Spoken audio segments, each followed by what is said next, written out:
Hi there. In this very quick video, we're going to be looking at the trim transformation available to you in Power Query. So we're here in simple toolbar transformations.xlsx, and we're in the text spacing sheet.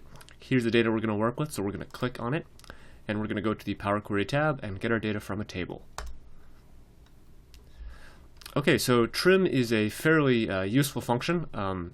There will be situations, in fact, let me actually close this so you can see the data a little better. I'm going to go ahead and undo that. Let's head out here.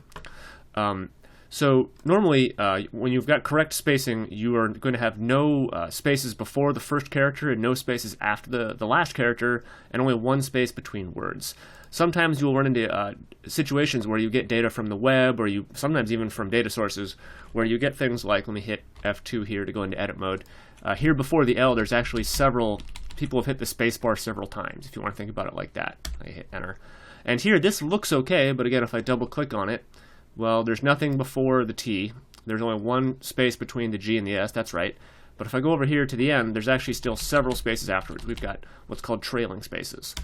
And here we have a situation which will be cleaned by the trim function in Excel, but actually won't be cleaned by trim in Power Query, where you've got multiple spaces between words.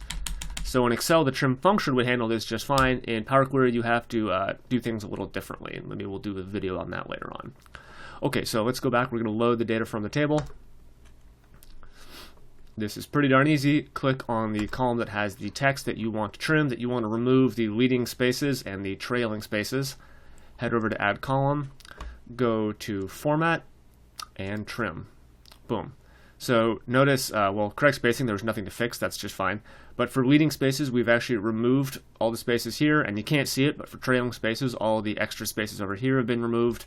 But for the inner spaces, they're still there. So we'd have to solve that a different way.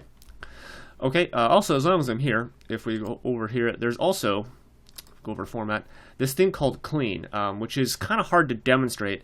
Sometimes when you get data from a website or something like that, there's a bunch of characters that you can't actually see, which is to say they're there, but they have no, they're not represented visually.